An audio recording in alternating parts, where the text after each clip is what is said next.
이 시간 함께 하나님의 말씀 우리 보겠습니다. 잠언 30장 29절로 33절의 말씀 함께 보도록 하겠습니다. 잠언 30장 29절로 33절의 말씀입니다. 함께 말씀 보겠습니다. 우리 합독해서 같이 읽도록 하겠습니다. 29절부터 33절까지 말씀. 잘 걸으며 위풍 있게 다니는 것 서너시 있나니 곧 짐승 중에 가장 강하여 아무 짐승 앞에서도 물러가지 아니하는 사자와 사냥개와 순염소와 및 당할 수 없는 왕이니이다. 만일 네가 미련하여 스스로 높은 채 하였거나 혹 악한 일을 도모하였거든 내 손으로 입을 막으라. 대저 젖을 저으면 엉긴 젖이 되고 코를 비틀면 피가 나는 것 같이 노를 격동하면 다툼이 남이니라. 아멘.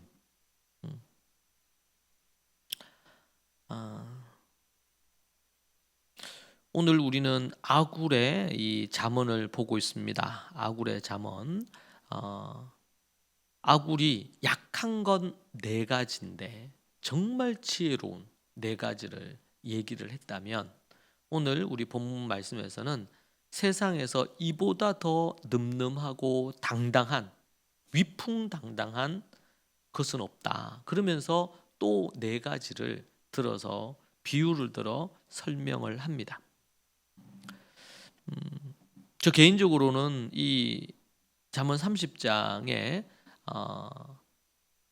이 아굴의 잠언이 매우 많이 마음에 남는 그런 장이었습니다. 이 아굴의 잠언과 르무엘 왕의 잠언이죠. 30장과 31장이 매우 특별하게 다가왔는데요.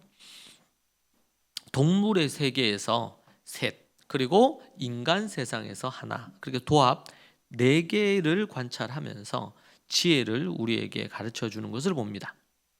성경에서는 우리에게 성도들, 그리스도인들을 왕이자 제사장이다 그렇게 얘기합니다. 우리가 왕 같은 제사장 이렇게 표현하는데 베드로전서에 그것은 해석의 오류고 왕이자 그리고 제사장이다. 왕이기도 하고 제사장이다. 그렇게 우리 믿는 자들을 표현해 주고 있어요. 왕으로 표현을 해주고 있다. 오늘도 보니까 네 번째 비유가 왕의 비유입니다. 왕의 비유. 우리는 이런 모습을 통해서 우리 그리스도인들이 성도들이 어떻게 살아야 되는가 이걸 이제 좀 더 세상적으로 확대하면 인간이 어떻게 살아야 되는지 인간으로서의 모습을 우리에게 얘기해 주는데 거기에 당당한 모습, 위풍당당한 모습으로 인생을 살아라. 인생을 사는데 그런데 우리 또 성도들에게는 성도들은 이런 모습이어야 된다. 지혜 있는 자는 이런 모습으로 산다. 그 얘기를 해주는 겁니다. 우리 하나하나 좀 살펴보면 첫 번째 등장하는 이 위풍당당한 모습의 짐승 있는데 그 짐승이 첫 번째가 뭐냐면 사자입니다. 사자는 이 맹수 중에 가장 강하고 백수의 왕이라 그러죠. 그래서 모든 짐승들 중에 으뜸이다. 최고의 왕이다. 이 사자는 어떠한 짐승 앞에서도 뒤로 물러서지 않고 당당하게 맞서는 그런 면모를 보여주죠. 용감한 동물의 상징이 사자기도 합니다. 왕의 위험 있는 모습을 표현할 때도 사자와 같다. 이렇게 표현을 이사야서 말씀에서도 하고 있는 것을 보고 있습니다. 우리 짐승 중에 가장 강한 이 사자에게 이 위풍당당함을 가질 수 있는 이유는 바로 그가 두려워하지 않는 것입니다. 두려움이 없는 것입니다. 여러분 사람들이 이 두려움이 찾아오면 그 홀로코스트 당시에 그런 부분이 있었다고 합니다. 이제 그 당시에도 뭐 일제 시대에 우리 일본도 그런 짓을 했지만 독일도 그런 부분을 했대요. 생체 실험이죠. 마루타 같은 이런 부분을 했는데 그때 유대인들을 그 실험 대상으로 했다고 해요. 그렇게 할 때 그런 그 이제 사람을 묶어놓고 두려움에 사람들이 어떻게 반응하는지를 알기 위해서 아킬레스 건을 거기를 이제 잘라서 피를 흘리게 한다고 얘기하는 거예요. 그래서 이제 피를 그렇게 흘리면 얼마만이면 죽는다. 그 얘기를 하는 거예요. 30시간 후면은 죽는다. 그렇게 하면서 이제 실험을 하는 거죠. 실험을 하는데 어떻게 실험하냐면 이제 살짝 그쪽을 살짝 베는 거예요. 살짝 베고 그리고 나서는 물이 똑똑 떨어지는 소리를 그 소리를 이 죄수한테 들리게 하고.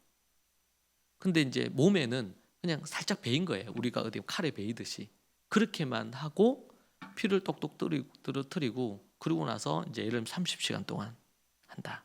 그리고 나서 이제 계속 얘기해 주는 거예요. 몇 시간이 지났다. 몇 시간 후가 되면 당신은 죽을 거다. 이러면서 그걸 한 거예요. 예. 그런데 이 실험 결과 어떤 일이 일어났냐면 이 두려움을 갖게 만들었잖아요. 근데 지금 아킬레스건이 끊어져서 피가 계속 흐르고 있는데 결국에는 한 30시간 후면은 완전히 죽는다. 그런데 놀라운 거는요. 그 얘기를 그냥 진짜는 그냥 살짝 베인 것뿐이에요. 그런데 그렇게 했는데 결국 그 사람이 죽었대요.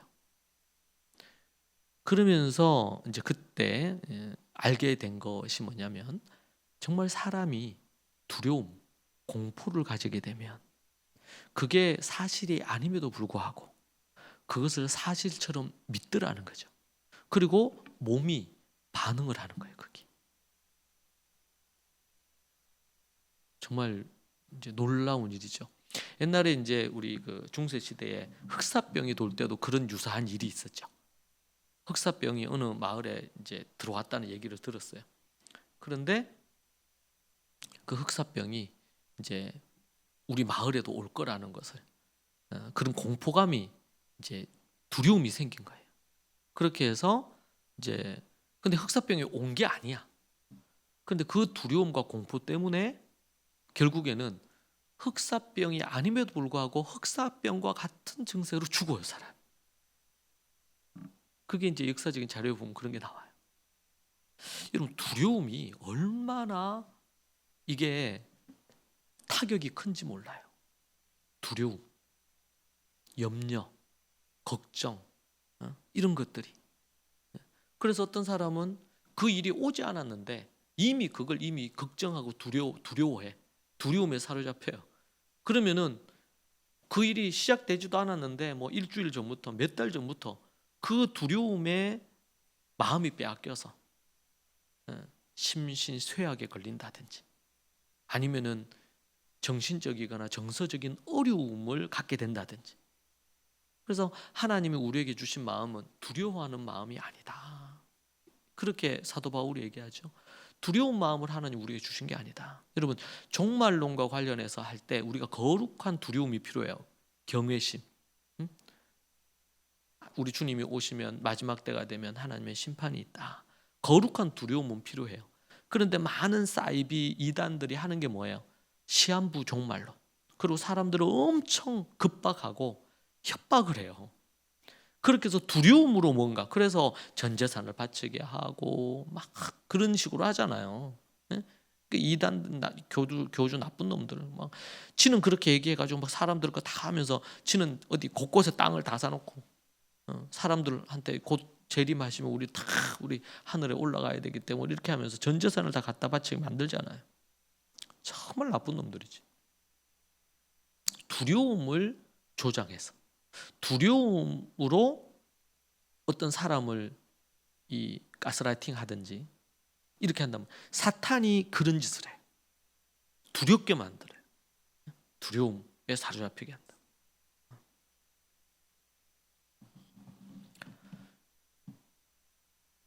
그런데 사자는 그러한 두려움이 없어요. 두려움에 사로잡히지 않습니다. 어떠한 어려움에도 굴하지 않고 당당하게 맞서서 나갑니다. 여러분 사자 보세요. 막 걷는데 뭐 어디 빨리 쭈르륵 가지도 않잖아요. 탁탁 내 딛고 한대요. 그 상대가 공격하려고 하는 부분에 있어서 아주 매서운 눈을 갖고 그냥 걷는 포스 자체가 그런 게 느껴지잖아. 상대를 제압하는 그런 부분들이 사자입니다. 사자. 여러분 하나님께서 우리에게 어떻게 살기를 원하냐면 사자처럼 살기를 원해요. 가슴이 새 가슴이라 가지고 작은 일에도 막 그러면은 뭐야? 두려움이 막 공포가 밀려오잖아요. 그럼 염려하게 되죠. 예민해져요. 막 이렇게 돼요.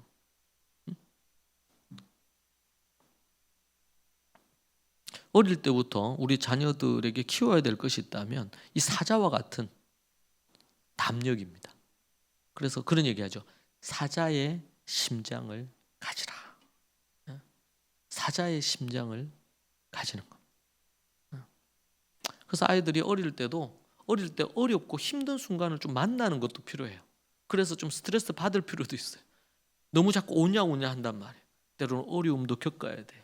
두려움도 겪어야 돼요. 근데 그것을 어떻게 극복할지 배워야 돼요. 왜? 우리는 온실 속에서 할 수 있는 게 아니잖아요. 나중에 이제 성인이 됐어요. 인생을 살아가. 우리나라 같은 경우에는 대학 때도 심지어 대학원도 이제 취업해서 직장 생활 해도요. 엄마가 다 해줘요. 네? 그러니까 너무 유약하게 키우는 거예요. 능력 없이 자라나요. 그러니까 인생을 살아가야 되는데 인생을 어떻게 살지. 그래서 여러분 대학 가도요. 우리나라에는 대학 들어가고 나서 대학에서 학원이 또 있어. 학원이. 대학원에도 학원이 있대. 학원이. 스스로 뭔가 공부하고 스스로 할 수 있는 이런 힘을 만들어내야 되는데 그게 아니고 중고등 때도 학원 다니고 대학 다녀도 학원 다니고 또 대학원 다니면서도 학원 다니고 뭐 계속 뭔가를 이렇게 옆에서 이제 해줘야 돼. 스스로 할 수 있는 게 없는 거예요. 그런 거 보면 너무 답답하고 안타까워요. 그게 무능력하게 만드는 건데. 무능력하게 만드는 건데. 사자의 심장을 가질 필요 있어요. 사자의 심장. 그러기 위해서는 때로는 어렵고 힘든 어떤 상황들을 좀 직면할 필요가 있거든요.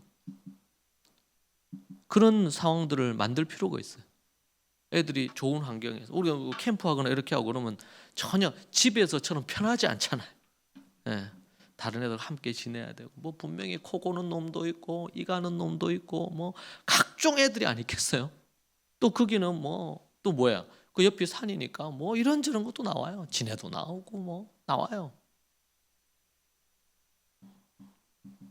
여러분 우리나라가 전쟁을 겪고 6.25 전쟁 끝나고 이런저런 어려움을 겪으면서 이런 기적 같은 일을 할 수 있었던 것은 저 고통 가운데서 우리의 그 선조 윗세대들이 정말 그 어려움을 견뎌냈거든요. 거의 99%가 고통 속에서 지나지 않았습니까? 하루에 한 끼 먹기도 힘든 시절에 그것을 지났어요. 저는 그런 세대는 아니지만 그런 어려움들이 있었어요.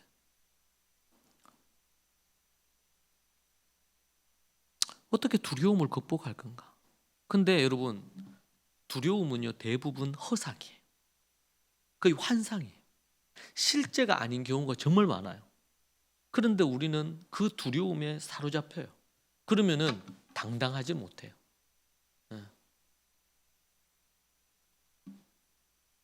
두려움 없는 삶이 아니고서는 결코 당당해질 수 없다.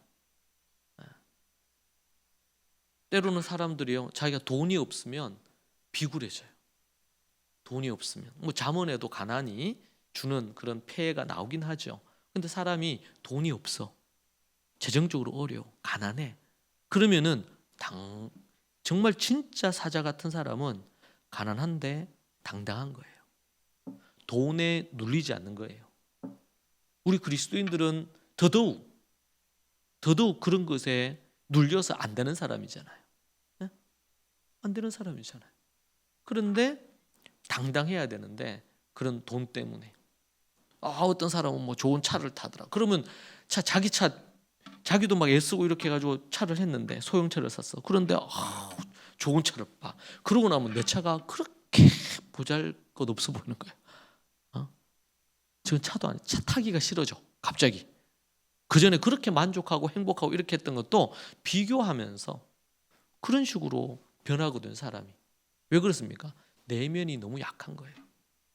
내면이.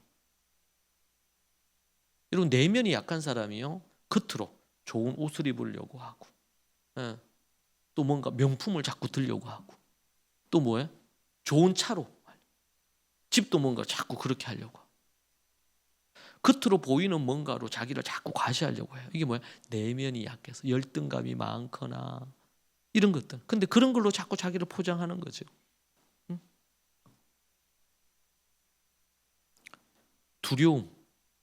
그러니까 당당한 삶을 살려면 두려움을 극복해야 돼요. 실패에 대한 두려움. 네.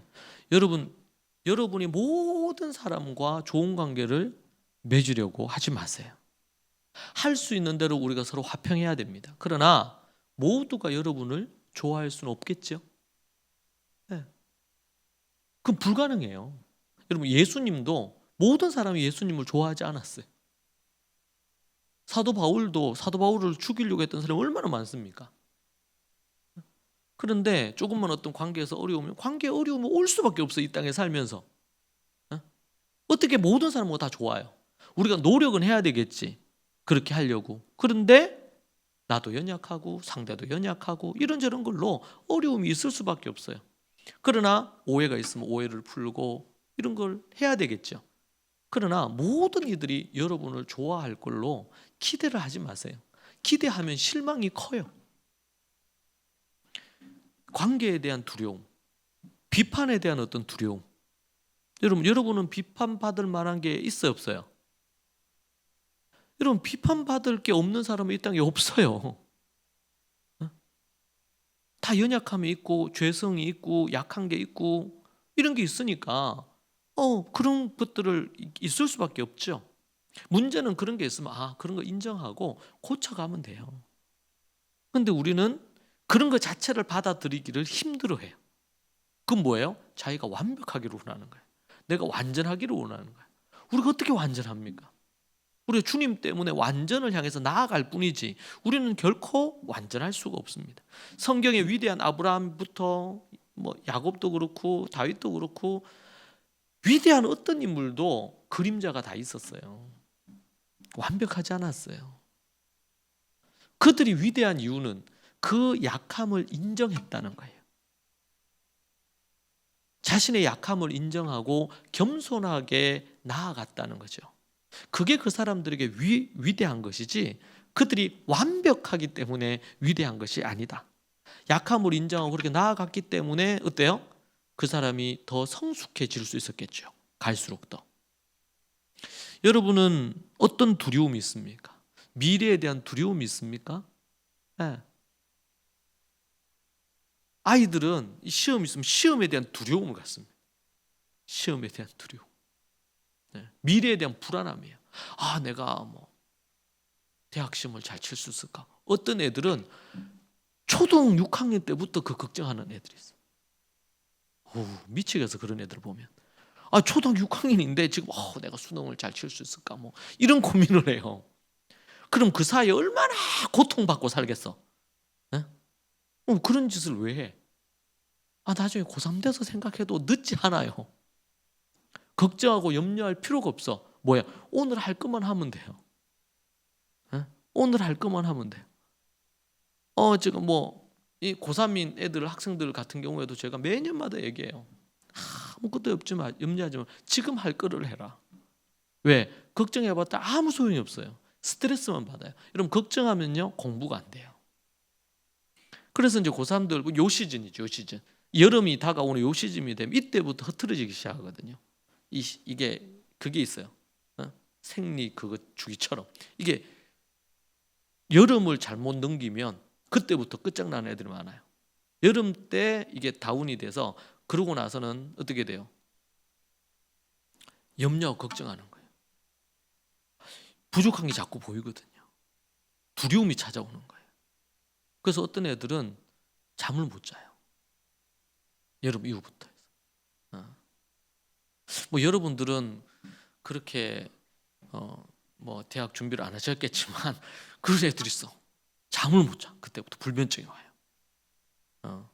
그리고 공부를 하는데도 계속 그래 되면 어떻게 됩니까? 마음이 편안해야지 집중력이 올라오거든요. 근데 불안해지면 앉아 있는데 공부에 효과가 안 나요. 여러분 이 마음이 중요하거든요. 사람 마음이. 하나님께 맡기고 그리고는 주님을 의지해서 내가 오늘 할 일을 하는 거예요. 그때 찾아오는 두려움. 내가 이렇게 해가지고 뭐 되겠나? 이렇게 해서 어떻게 되겠나? 뭐 이런 마음이 자꾸 든단 말이에요. 그럴 때 주님을 의지해야 돼요. 어떤 사람이 새로운 사업을 한다 그럽시다. 새로운 일을 시작해요. 그럼 얼마나 새로운 일에 대한 염려나 불안감이 있겠어요? 그때 우리 주님이 필요하잖아요. 주님을 의지해야 되잖아요.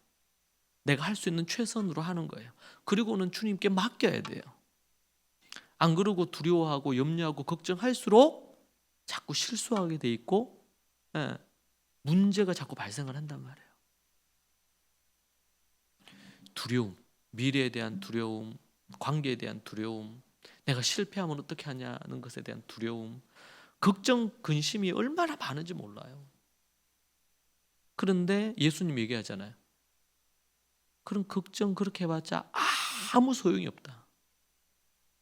아무 소용이 없어요. 돈 걱정 백날 천날 해봐도 아무 소용이 없어요. 그냥 수입을 좀 늘리기 위해서 내가 하는 일을 좀 잘 그가기 위해서 애쓰고 노력하는 것뿐이에요. 그리고는 하나님께 맡겨야 돼요. 혹시 내가 그런 경제적인 어려움이 되게 된 것이 과거에 내가 이런 잘못된 게 있나? 그러면 다시 그런 거 하면 안 되니까 반성하고 돌아보고 도리어 그게 약이 되게 해야 되죠. 여러분 이제 인생을 이렇게 살아가는 데 있어서 젊었을 때 예를 들면 20대 때 30대 때 어떤 걸 실패했어. 사업을 실패했어. 뭐 아니면 뭐 어떤 회사에서 뭐 어떤 거 해서 실패했어. 어려움이 있었어. 아니면 학생들 같은 경우에는 뭐 시험을 쳤는데 실패했어. 여러분 20대 30대 때 또 뭐 좀 그거 하면은 한 40대 초반까지 실패는요. 이것은 실패가 아니고 도리어 그건 약이 돼요. 한번 실패해 봤잖아요. 한번 넘어져 봤잖아요. 그렇게 한번 넘어지면서 레슨을 한 거예요. 이렇게 넘어질 수 있겠구나. 그런데 20대 때 30대 때 한 번도 실패 안 하고 쫙 이렇게 올라간 사람들은 이 사람들이 만약에 40대에 실패하잖아요. 그러면 전문가들에게 재기하기가 어렵다는 거예요. 한 번도 자신은 실패해 본 경험이 없는데 어느 순간 40대 때 실패를 했어. 아니면 50대 때 뭔가 실패를 했어. 그러면은 정신을 바로 차려서 뭔가를 하기가 정말 어렵다는 거예요. 왜냐면 나는 그렇게 한번 실패해 본 적이 없는데 나는 무조건 잘 돼야 되는데 이런 마인드가 있는데 딱 넘어졌어요. 그러면은 재기하기가 쉽지 않다. 20대 때 30대 때 혹시 실패한 경험이 있다? 이거는 정말 약이 돼요. 이거 이렇게 실패하는구나. 그러면 왜? 더 조심하겠죠. 더 조심하겠죠. 젊은 날 한번 어디 큰 중병에 걸려서 아팠어. 그러면요, 그건 약이에요. 일찍 이런 병이 걸려서 고통이 왔어. 그러면은 왜 그런가 생각할 거 아니에요. 조심하게 돼요. 조심하게. 그러니까 우리 인생에 그런데 이제 나이가 어느 정도 들어서 만약에 넘어졌다. 그러면은 재기하는 게 정말 어렵대요. 이건 제 얘기가 아니라 그 관련된 걸 연구하시는 분들이 그런 얘기를 해요.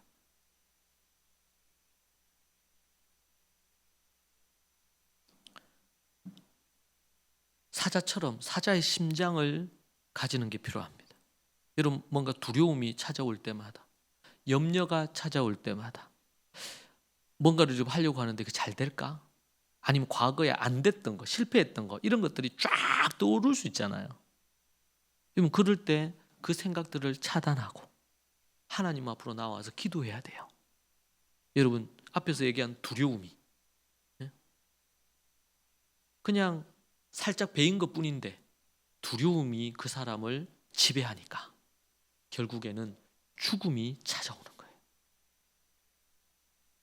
심리적으로, 마음적으로, 영적으로 두려움이 찾아오면 담대함을 잃어버리고 무너지는 거죠.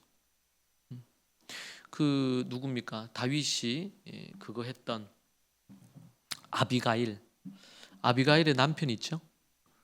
아비가일의 남편 누굽니까? 네? 아비가일 남편 이름 뭐예요? 나발, 어리석은 자. 그러니까 다윗이 그 잔칫날에 뭔가를 그거 하려고 했는데 아주 막 우습게 여기면서 모욕을 줘서 보내버리잖아요. 그래서 이제 다윗이 엄청 화가 나가지고 군대를 끌고 왔죠. 다 죽여버리겠다. 근데 그때 아비가일이 지혜롭게 해가지고 그렇게 해서 살죠. 그러고 나서 아비가일이 얘기 안 해요. 그 다음날 얘기합니다. 지난날 어떤 일이 있었는지. 근데 여러분, 그 얘기를 들은 나발이 어떻게 됐어요? 죽어요. 다윗이 와서 죽인 것도 아니고 아무것도 아니에요. 그게 뭐 몸이 굳어서 죽었다고 돼 있죠. 사람이 공포가 밀려오면, 두려움이 오면 그것으로 인해서 잠을 못 자는 거예요.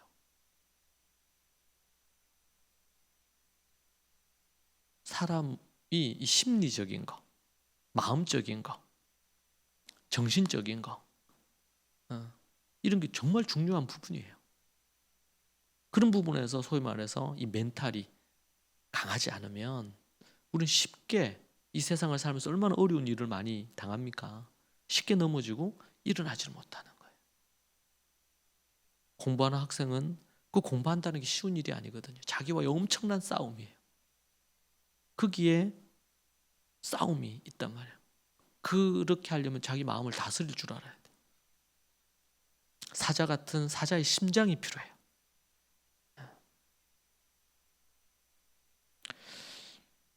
첫 번째는 사자죠. 두 번째는 사냥개입니다. 사냥개. 31절에 보면 사냥개와 이렇게 나오죠. 사냥개. 이 원어에는 수탉 뭐 이렇게도 나오는데 사냥개는 주인과 함께 사냥을 나갈 때 막 정말 눈이 번쩍번쩍하죠. 그리고 정말 총알같이 팍 하면서 이 뭐 양이면 양, 뭐 이런 소면 소 이런 것들을 하잖아요. 그리고 또 사냥개는 주인이 어떤 사냥감이 나왔다 그러면은 정말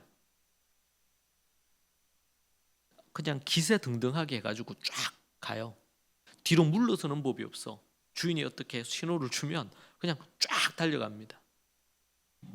날렵하고 민첩합니다. 먹이를 절대로 사냥개는 먹이를 절대로 놓치지 않아요. 내가 죽을지언정 그 사냥할 목표를 먹이를 놓치지 않습니다. 그런 의미에서 지금 아굴, 이 지혜자 아굴이 사냥개의 그 민첩함과 날렵함으로 위풍당당하게 먹이를 향해서 달려가라는 거예요. 목표를 정하고 그걸 끈기 있게 노력해서 포기하지 않는 자세로 달려드는 거예요. 어떤 일을 할 때도 너무 중요합니다. 그리고 사냥개는 특징이 뭐냐? 충성스러워요.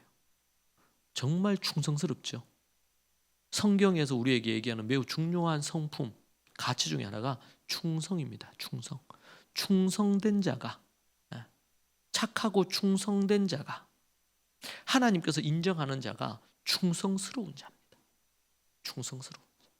우리나라에도 보면 왕에게 정말 옳은 일을 위해서 아니면 자신이 주군으로 섬기는 그 왕이 있으면 그를 위해 자신의 목숨도 아끼지 않았던 그런 인물들이 있죠. 옳은 일을 위해서 타협하지 않는 마음. 그리고 자신이 섬기는 그 사람을 위해서 충성을 다하는 겁니다. 충성을. 여러분, 이 충성스러움이 얼마나 중요한 가치인지 몰라요. 요즘은 쉽게 자신의 어떤 이익을 위해서 그냥 쉽게 배신하고 배반하고 자신의 이득을 챙기잖아요. 여러분, 근데 결국에는요, 끝에 가보면 그런 사람들은 실패한 자리에 가 있어요. 언제라도 사람을 이용해 먹고 자기의 필요나 자신이 어떤 뭐 필요한 걸 다 얻어내고 나면 그 사람을 버려버리는 시대잖아, 이 시대가. 이 사냥개에게서 우리가 배울 수 있는 것은 충성스러움이에요. 충성스러움. 주인에게도 충성하고 명령에 절대 복종하고 사냥하는 그 일에 아주 충성스럽게 그렇게 하는 것을 볼 수가 있습니다. 한 번씩 뉴스나 이런 데 나오죠. 개가 뭐 주인이 술을 먹고 이렇게 가지고 불이 났는데 죽을 상황이었는데 자기가 그 어디입니까? 호수에 가서 자기 몸을 적셔서 주인을 비비고 주인을 뭐 어떻게 끌어낼 수가 없으니까 그렇게 한다든지 아니면 주인이 누운 자리에 주변에 골을 파요. 개가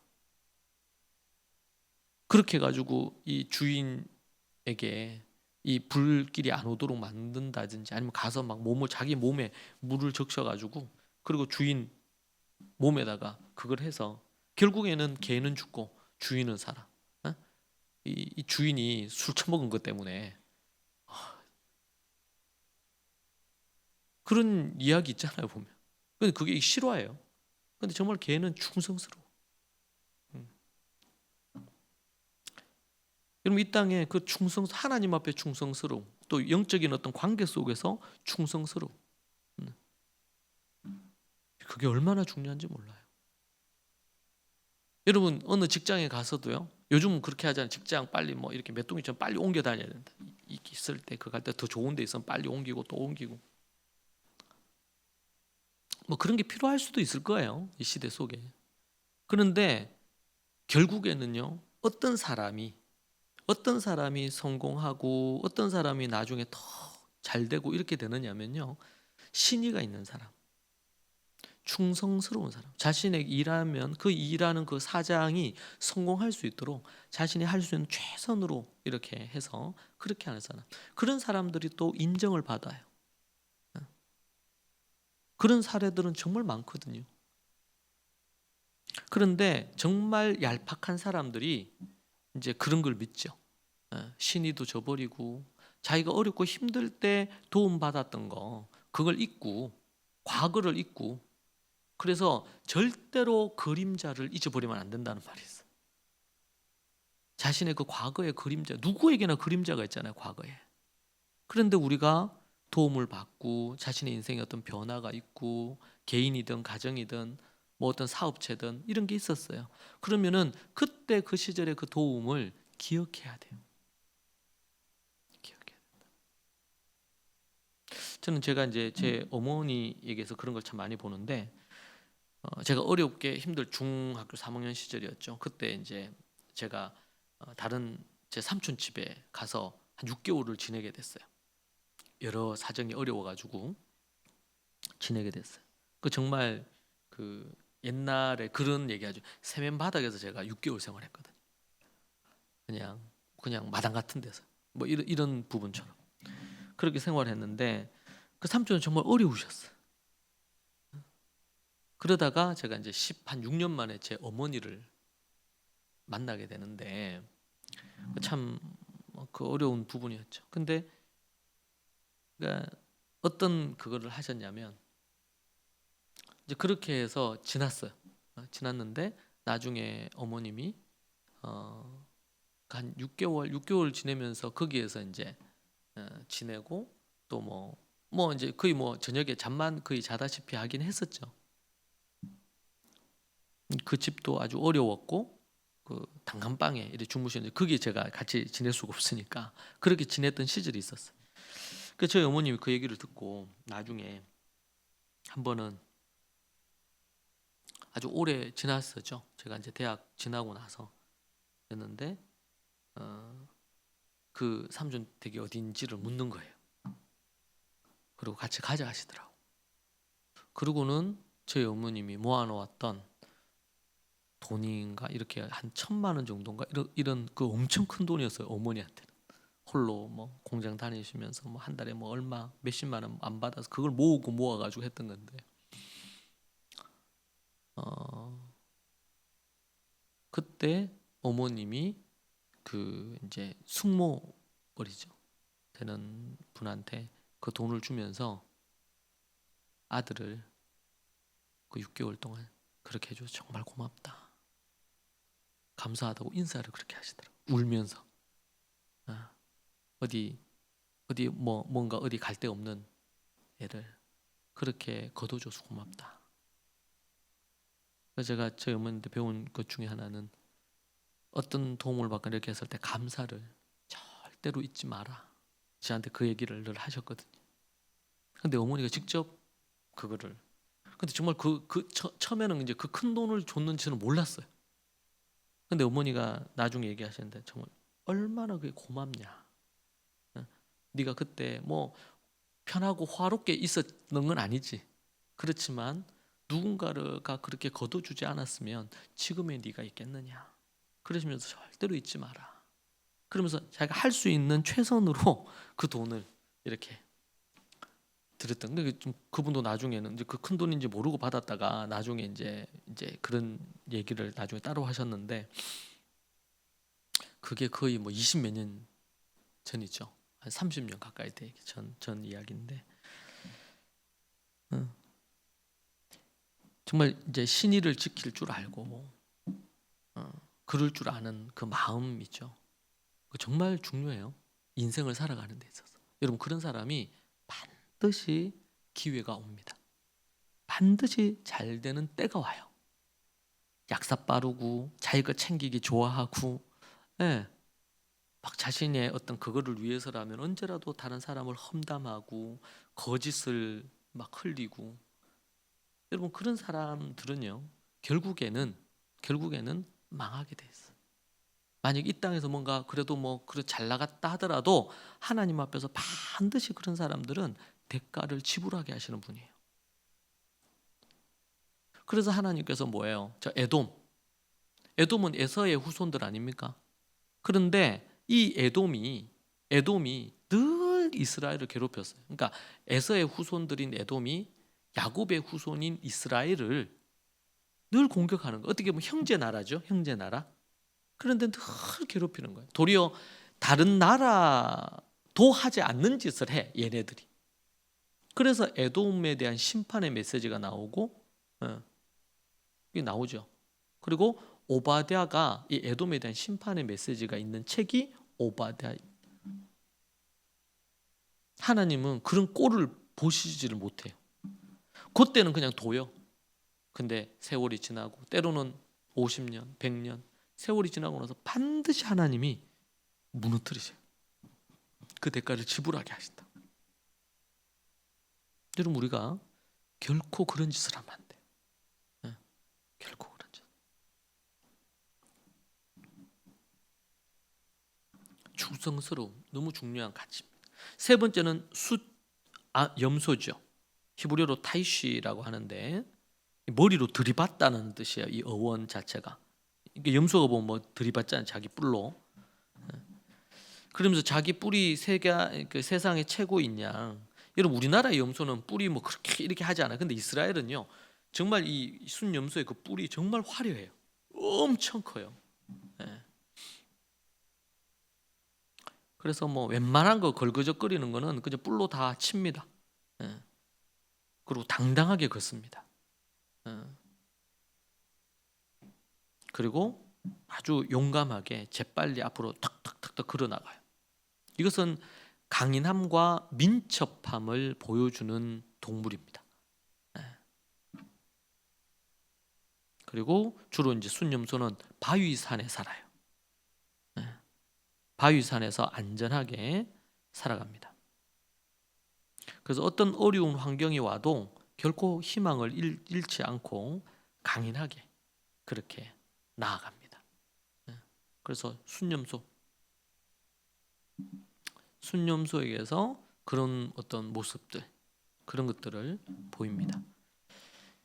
새끼를 보호하기 위해서는 정말 또 용감하다 그래요. 뭐 다른 짐승들도 그럴 수 있지만 이 순념소는 새끼를 보호하기 위해서라면 막 정말 막 목숨 걸고 싸운다 그래요. 그런 모습을 보여줍니다. 순념소. 네 번째는 왕입니다. 왕은 강력한 군대의 호위 속에 맨 앞에 서서 전쟁을 할 때도 당당하게 진두지휘를 하죠. 왕의 호령 속에 천지가 진동을 하고 큰 군대가 움직입니다.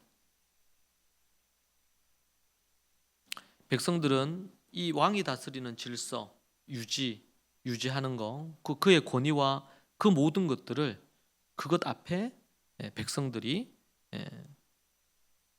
왕 앞에 엎드리죠. 성경은 우리에게 왕이라고 얘기합니다. 하나님이 왕이시고 우리가 그분의 왕이다.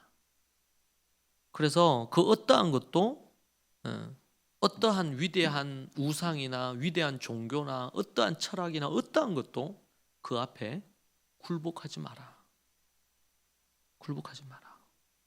하나님을 믿는 왕자이자 왕인데 너가 우리 하나님이 만왕의 왕이시고 만주해 주시니까 우리가 그분의 아들이고 딸이고 자녀잖아요. 그러니까 그 왕의 이 풍모를 가지라. 왕의 당당함을 가지라는 것입니다. 그래서 왕은 사자처럼 용감하게 물러서지 않고 그리고 사냥개처럼 민첩하게 신속하게 앞장서서 상황을 파악을 하고 순념소처럼 돌진해서 다른 사람을 보호하고 그렇게 하는 이런 모습을 가지는 이 모습과 더불어 진정한 왕이신 예수님처럼 예수님은 빌라도 앞에서도 당당해서 네가 왕이냐? 내가 바로 그다. 이 땅의 왕이 아니라 정말 진정한 왕이다 내가 너를 죽일 수도 있고 살릴 수도 있는데 이렇게 얘기하니까 생명은 하나님께 있다. 네가 나를 죽이고 살릴 수 있는 것처럼 생각하지만 결코 그렇지 않다. 그 빌라도 앞에서도 예수님이 당당했어요. 비겁하지 않았어요. 목숨을 구걸하지도 않으셨고 여러분 그 모습을 베드로가 산헤드린 공회 앞에서 당당하잖아요. 겁박하고 죽인다 그러고 절대로 얘기하지 말라고 그러니까 내가 우리 하나님의 말씀에 순종하는 게 좋겠냐 너희들 말을 듣는 게 좋겠냐 나는 하나님의 말씀을 듣는다. 무식쟁인 줄 알고 저 어부로 촌에서 막 있는 그냥 무지랭이로 생각했는데 그게 아니고 당당해요. 얘기하는데 논리가 분명해. 흐트러짐이 없어. 응? 지금 죄수로 잡혀왔어요. 손발 묶여가지고. 그런데 그 산헤드린 공회 앞에 지금 우리로 얘기한다면 그냥 대통령 앞에서 국회 앞에서 조금의 떨림도 없이 목소리의 떨림에 손의 떨림도 없이 당당하게 진리를 가졌으니까 진리를 가졌어요. 뭐 죽으면 죽을 각오를 하고 베드로가 그렇게 탁 얘기하죠. 그러니까 누가 겁먹었어요? 산헤드린 공회원들이. 지금으로 얘기한다면 국회의원들이 겁을 먹었어요. 이거 말로 안 되는구나. 협박을 해가지고 이게 먹히지 않는구나. 이 친구들한테는 할 수 있는 게 아무것도 없었죠. 빌라도 앞에서도 예수님이 대제사장이나 바리새인들 앞에서도 산헤드린 공회 앞에서도 심지어 로마의 강력한 군대 앞에서도 두려워하지 않았습니다. 당당했습니다. 여러분 누가 두렵습니까? 어떤 사람들은 남편이 두려울 수도 있어요. 남편 두려워하지 마세요. 하나님 두려워하시고 하나님 앞에서 필요하다면 겸손히 옳은 얘기를 하세요. 그게 남편을 위해 좋은 거예요. 요즘 현대에는 여러분 이제 한 40이 넘어가 이제 50이 넘어가고 그러면은 남자들도 여성 호르몬이 많이 나온다. 그래서 여자들은 남성화되고 여성들은 이제 어떻게 돼요? 여성 호르몬이 안 나오고 여성 호르몬이 안 나오다 보니까 자연스럽게 남성화되고 남자들은 남성 호르몬이 약해지면서 여성 호르몬이 나오고 그래서 이 나라에 아내를 두려워하는 남편들이 많다. 그래서 집에 들어갈 때 아주 크게 마음을 단단히 먹고 집에 들어간다 그러잖아요. 일하고 집에 들어갈 때도. 하나님 앞에서 이게 하나님 앞에 옳으냐 그러냐, 주님이 원하시는 거냐 그렇지 않는 거냐, 그게 여러분 중요합니다. 사람을 두려워할 필요가 없어요. 마음이 당당해야 돼요.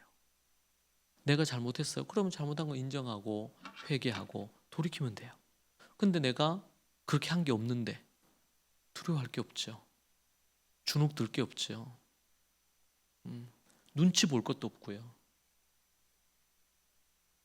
우리 하나님이 나의 아버지가 되시고 내 인생을 그분이 이끌어 가시고 그렇게 하는데 뭐가 두려워요? 그 두려움 배후에는 악한 마귀가 있을 수 있어요. 진정한 관계를 맺지 못하도록 두려움, 그 두려움은 말을 못 하잖아요. 그러면 관계는 계속 으그러지게 돼 있어요.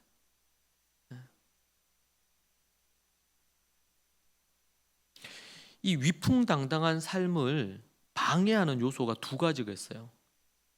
32절, 33절에 나오는데 두려워하게 두 가지. 하나는 이제 32절을 볼까요? 32절 다시 한번 같이 읽어. 앞부분에요.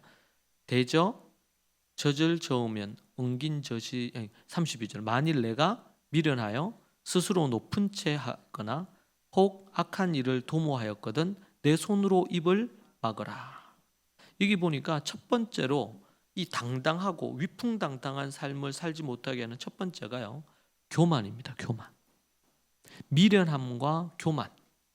이 그 첫 번째예요. 미련하게 스스로를 높이고 그리고 악한 일을 도모하는 거예요. 그렇게 되면 스스로를 과대평가하게 되겠죠. 남을 얕잡아 보게 되겠죠. 이런 태도는 위풍당당함을 갖지 못하게 합니다. 그래서 이 교만함, 교만한 마음이 들어가게 되면 이런 문제가 생깁니다. 두 번째는 분노나 다툼입니다. 젖을 누르면 버터가 되고 코를 삐틀면 피가 나는 것처럼 이게 너무 당연하다는 거예요. 사람이 흥분해서 노를 바라 화를 내고 이렇게 격동하면 큰 다툼이 일어나겠죠. 여기에 다툼이라고 나오는 히브리어 리브라는 단어는 법정 소송입니다. 그러니까 자신의 감정을 다스리지 못해서 분이 일어나서 막 이렇게 하잖아요. 그래 되면 결국에는 어디에 서는 거예요? 법정에 설 수밖에 없는 거예요. 분노나 다툼이 생기게 되면 결국에는 당당할 수 없습니다.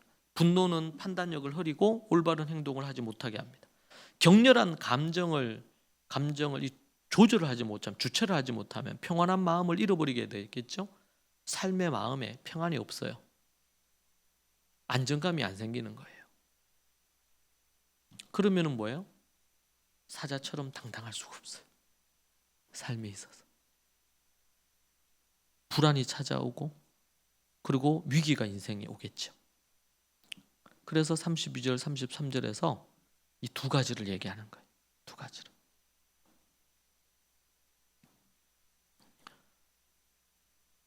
교만함은 또 미련한 어떤 행동을 하거나 말을 하거나 아니면 화를 잘 내는, 분노하거나 그래 되면 또 다투게 되겠죠. 그런 일들을 하게 되면 그 사람에게 있어서 뭔가 당당함, 자신감, 확신 이런 것들이 그 사람 안에서 사라지기 시작합니다. 결국 인생을 제대로 살 수가 없어요. 여러분 무조건 당당해야 됩니다. 어떤 상황에서도 당당하십시오. 물론 뭐 죄를 지었는데 뭐 뻔뻔스럽게 요즘 그런 사람 많죠. 죄 짓고 막 저 어디입니까? 재판 받으러 가면서도 당당해. 죄를 지었는데 죄 지은 거에 대한 그것에 대한 부끄러움이 없는 시대인 거예요. 이 시대가. 안타깝죠.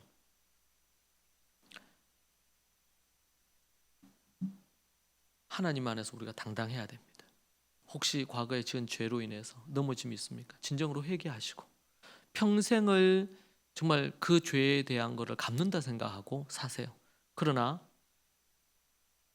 얼굴에 당당한 자신감을 갖고 어깨를 펴고 걷는 것도 당당하게 걷고, 여러분의 눈빛에서 두려움이나 염려나 걱정이나 미래에 대한 고민 이런 것들로 여러분이 그 당당함을 잃어버리지 않도록 하십시오.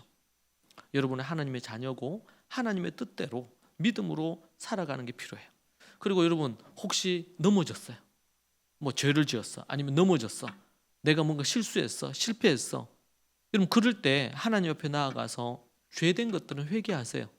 또 당사자에게 잘못된 거 있으면 누구한테 사과를 해야 되는 거 사과하세요. 그래야지 우리가 정결해져요. 깨끗해져요. 그렇게 하세요. 그런데 내가 나의 연약함, 나의 부족함, 여러분 그거 다 아시고 하나님이 우리를 받으셨잖아요. 그럴 줄 알고 받았잖아요. 우리가 하나님의 자녀 되고 나서도 죄 짓고 넘어질 줄 하나님은 알아서 몰랐어요. 다 알았어요. 여러분이 완벽해서 하나님께서 여러분을 받으셨겠어요? 그게 아니잖아요. 그런데 여러분들이 넘어졌어. 제가 사람들을 많이 상담하다 보면 정말 의도적으로 내가 이 죄를 지으면 안 되는데 안 지어야 되는데 이렇게 하면서 그렇게 하면서 죄를 짓기보다도 보통은 본인들이 연약해서 믿음이 약해져서 그렇게 해서 넘어지거나 죄 지은 경우가 많거든요. 그런데 죄책감에 너무 눌려 살아. 세상에 예수 안 믿는 사람들은요, 그건 죄로 여기지도 않는 건데 우리는 죄로 여기죠. 그런데 주님 죄송합니다. 내가 다시 그렇게 하지 않겠습니다. 진심으로 그렇게 하고 돌이키면 되는 일인데 이미 그 죄를 넘어지고 이렇게 한 게 1년 전인데 어떤 경우는 10년 전인데도 10년이 지났는데도 또 기도하면 그 생각날 수는 있잖아요. 그 관련된 설교 들으면 또 생각날 수도 있잖아요. 그러면은 또 회개를 한다. 회개 수천 번 하고 이제 용서받고 다 하고 자유했다 해놓고는 또 회개 또 하는 거예요. 또 고민하고 또 주눅 들고 또 뭐 이런 그런 형태로 하면 안 돼요. 그 하나님이 기뻐하시는 게 아니에요. 죄책감에 눌려 살기를 하나님은 원하시지 않아요. 믿음으로 당당하게 살기를 원해요. 과거에 그 잘못된 거 그거 여러분 베드로가 예수님 3번 부인한 거에 죄책감 갖고 살았으면 어떻게 하나님 앞에서 쓰임 받겠어요? 근데 예수님은 어떻게 해요? 다시 그를 이렇게 세워주시면서 내 양을 먹이고 내 양을 치라 하면서 탁 이렇게 하시잖아요. 근데 안 됩니다. 제 같은 게 어떻게 또 주님의 일을 감당합니까? 이러면서 쭈그러져가지고 저 구석에 있으면서 말이죠. 양을 먹이라 그랬는데 내 같은 게 어떻게 먹여요? 이러면서 그러고 있으면요 어떻게 될까요? 그게 더 나쁜 거예요. 그게 더 하나님 앞에서 예수님이 용서해 주셨고 다시 그렇게 하지 말라고 했고 그렇게 하면 이제 끝. 그러고 나서 그 다음 당당하게 믿음으로 살아야 되잖아. 사명 감당해야 되잖아요. 근데 많은 그리스도인들이 거기에 머물러 있어요. 회개라는 명목에 거기에 머물러가지고 계속 탄식만 하고 있는 거예요. 앞으로 나아가야 되는데 앞으로 나아가지를 못해. 그러면 안 된다 절대로. 여러분 우리 하나님 우리가 연약함을 다 알아요. 우리가 또 죄 지을 것도 하나님 다 아시고. 근데 우리가 의도적으로 자꾸 그렇게 하면 안 되지. 하나님 또 용서해 주시겠지 하면서 또 죄 짓고 이 진실되지 않는 거죠 그거는. 근데 그런 게 아닌 이상은 내가 넘어졌어요. 죄를 지었어요. 그러면 회개하고 돌이키면 돼. 그게 언제 일인데 아직도 그걸 생각하고 아무도 그 기억 안 하는데 하나님도 기억 안 하신다 했잖아요. 그런데 자기는 계속 생각하면서 열등감 갖고 우울함으로 살고 그렇게 있으면 하나님이 그거 기뻐하시겠냐고. 그렇잖아요. 여러분 자식이 있는데 그 자식이 어머니는 뭐 잘못했어 했다 합시다. 근데 자기가 눈물로 회개해가지고 그래 그렇게 하지 마라 다시 그렇게 하지 마라 이렇게 해서 다 했어요. 근데 그 다음날 또 일어나서 또 용서를 구한다 합시다. 눈물로. 그러면 한 며칠 동안은 봐줄 수 있겠지. 근데 1년이 지났는데 또 그 다음날 또 일어나 또 그래. 이거 미친 거 아니냐 생각할 수 있겠죠. 그렇잖아요. 아니 이제는 살아야 그렇게 안 하면 되잖아. 제대로 삶을 살면 되잖아요. 우리 크리스찬들이 지나치게 이 율법적이면서도 지나친 면들을 가질 수가 있어요. 제가 상담 많이 하다 보면 그런 게 많이 있어요. 이미 그 세월이 많이 지났고 이렇게 했는데도 불구하고 그걸 계속 안고 있는 거예요. 우리 주님 안에서 자유를 주셨는데 자유하면서 당당하게 그렇게 나아가야 되죠. 여러분, 우리 각자가 다 연약함이 있잖아요. 부족함이 있잖아요. 그런 부분에 있어서 근데 부족하다는 걸 인정하세요. 그리고 나서 하나님 앞에 기도하면서 주님, 내가 그걸 극복해서 당당하게 그 부분에 있어서 그 부분을 잘하는 사람보다 내가 부족하겠지만 그러나 내가 최선을 다해서 그걸 할 건데 하나님 그 부분의 은사가 개발되게 하시고 하나님 그런 능력을 허락해 주셔서 그 일을 잘 감당할 수 있도록 도와주세요. 그렇게 하면서 그냥 가면 되잖아요. 나가면 되잖아요. 근데 계속 그걸 곱씹으면서 계속 살아. 그런 거 하나님 기뻐하시지 않는다. 응? 여러분은 어떻게 이때까지 위풍당당한 그런 삶을 살았습니까? 여러분 자신감 있는 삶을 살았습니까? 오늘부터 여러분 눈빛을 달리하셔야 돼요. 누군가 여러분 눈빛을 보면 눈빛이 살아있네. 이런 얘기 할 수 있도록 들어야 돼요. 눈을 희리비하게 뜨고 다니시지 말고 왕답게 말이죠. 뭔가 위풍 있게 품이 있게 품격 있게 그렇게 여러분 말하고 행동하고 그런 눈빛을 가지시고 그런 표정도 갖고 그러기 위해서 애를 쓰십시오. 어떤 두려움이나 염려나 이런 것들이 만지고 온다 그럴 때 그때 여러분 하나님을 의지함으로 나는 왕이다. 하나님께 기도하고 주님, 내가 이 하나님이 기뻐하시는데 이걸 하기를 원하는데 주님 나에게 능력을 주세요. 나는 이걸 할 수 없는 존재인데 주님이 주시는 능력으로만 내가 할 수 있습니다. 그렇게 하면서 여러분 믿음을 갖고 사자처럼 그 제가 하나님 앞에 기도하는 하나님 저에게 사자의 심장을 주십시오. 당황하거나 놀라거나 어떤 상황에서 그렇게 하지 않고 사자의 심장을 주셔서 요동함이 없이 그렇게 주님 좌로나 우로나 치우치지 않고 그 길을 가게 도와주십시오. 할렐루야. 우리 안에 주님이 계시고 성령님이 계시니까 우리가 그렇게 할 수 있을 줄로 믿습니다. 우리는 예수님 믿으면요 겸손하게 해야 된다. 아니면 다른 사람이 친절하게 해야 된다. 이렇게 하는 것 때문에요. 그렇게 하는 것 때문에 때로는 너무나 지나치게 비굴해지기도 하고 또 때로는요 너무 저자세로 나아가는 경우가 있어요. 그러면 안 돼요. 그것은 겸손한 게 아니에요.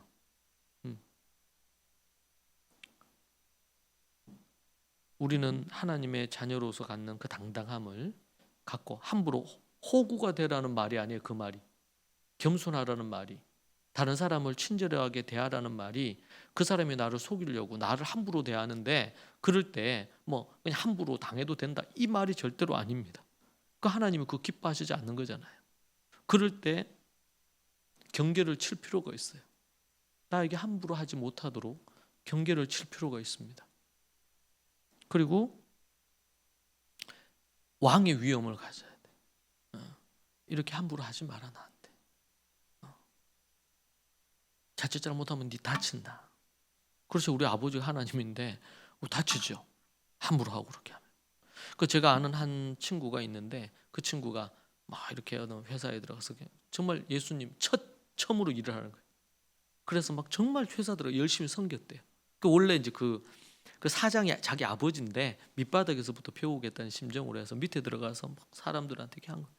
근데 이 사람들이 얘가 이렇게 계속 나오니까 아주 함부로 대하는 거예요. 무시하고. 근데 나중에 그 친구가 이 정신 질환을 얻었어요. 자기는 어떻게든 그걸 극복하려고 늘 기도하러 간 거예요. 그래서 하나님 앞에 눈물로 기도하고 막 이렇게 해서 근데 그게 한 6개월이 지나니까 그러니까 그런 마음에 이제 마귀가 든 거예요. 그래가지고 귀신이 들렸어. 그 친구가. 참 너무 안타까운 일이었어요. 근데 이건 뭐예요? 인간이 가질 수 있는 마음이 있는데 그거를 자기가 계속 누르는 거예요. 나를 막 죽이고 이렇게 해가지고 그렇게 해서 사람들에게 내가 그리스도인으로서의 모범이 돼야 된다. 근데 사람들이 막 함부로 대하고 호구로 여기고 막 무시하고 막 함부로 이렇게 하는데 거기에 그냥 이렇게 계속 한 거예요. 그러면서 그는 풀 게 기도밖에 없잖아. 그래서 매일 기도 가서 몇 시간씩 기도하고. 근데 한 6개월이 지나면서 정신분열이 온 거예요. 사람이 감당할 수 있는 것 그 이상으로 뭔가 지나치게 심리적으로 눌리거나 압박감을 당하거나 이렇게 되고 나면 그것이 가져다주는 심각한 문제가 발생을 해요. 그러면 안 되지.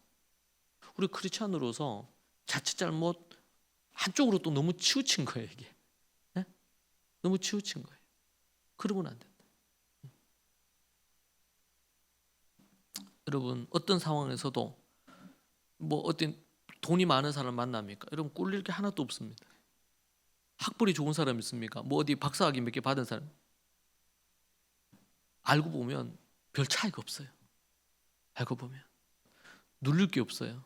다만 우리가 눌리는 거는 주님 안에서 믿음으로 사는 사람을 보면 고개를 숙여야 돼. 그것 아니고서는요, 그 사람이 돈 많다고, 학벌이 있다고, 뭐 똑똑하다고, 뭐 어디에 그냥 연봉 크게 아주 받는 그런 사람, 그런 거 부러워하지 말란 말이에요. 그 전혀 부러움의 대상이 아니에요. 그런 것들은. 여러분, 이 말씀 따라 여러분들이 사자처럼 왕처럼 당당함을 갖는 그런 삶 사시면 좋겠습니다. 기도하겠습니다. 하나님 아버지, 우리 사랑하는 귀한 믿음의 식구들, 믿음으로 주 안에서 당당한 삶 살게 하여 주옵소서. 세상에서 이런 사람 저런 사람 만날 때 정말 똑똑한 사람도 많고 돈 많은 사람도 많고 잘난 사람들이 얼마나 많은지 모릅니다. 하나님, 우리가 그런 사람들에게 짓눌리지 않고 우리 고유한 우리 모습 그대로 하나님이 우리를 받으시고 우리를 사랑하심을 알고, 그리고 우리를 왕이라고 해주셨는데 만왕의 왕이신 그분의 아들인 우리가 왕이 되어 이 땅에서 호령하고 죄를 정하고 하나님의 뜻을 말하고 악한 것을 악하다, 선한 것을 선하다, 그렇게 말할 수 있는 담대함을 주님 우리에게 주옵소서. 우리 사랑하는 모든 믿음의 식구들에게 사자의 심장을 주십시오. 놀라거나 당황하지 아니하고 믿음으로 당당히 살아갈 수 있는, 그리고 어떤 핍박이 오고 어떤 고난이 와도 진리의 길을 갈 수 있도록 주님 도와주시옵소서. 아버지 하나님께서 붙드시고 인도해 주시기를 원합니다. 예수님 이름으로 기도합니다. 아멘. 이 시간 우리 오늘 들은 말씀 붙들고 기도하십시다. 주님이 주시는 힘과 능력으로 살아갈 수 있도록. 그리고 먼저 그의 나라와 그의 의를 구하여 기도하십시오. 그리고 여러분의 개인과 가정에 또 필요한 기도 제목으로 하나님 앞에 기도하면 좋겠습니다. 이 시간 우리 함께 크게 우리 주님 한번 외치고 기도 시간 각자 갖도록 그렇게 하겠습니다. 같이 기도하십시다. 주여, 하나님 아버지, 주님 붙드시고 인도해 주옵소서. 아버지 하나님, 믿음의 당당함을 갖고 나아가기를 원합니다. 아버지 하나님, 인도하여 주시옵소서. 어떠한 상황에서도 두려워하지 않게 하여 주시고, 아버지 하나님이여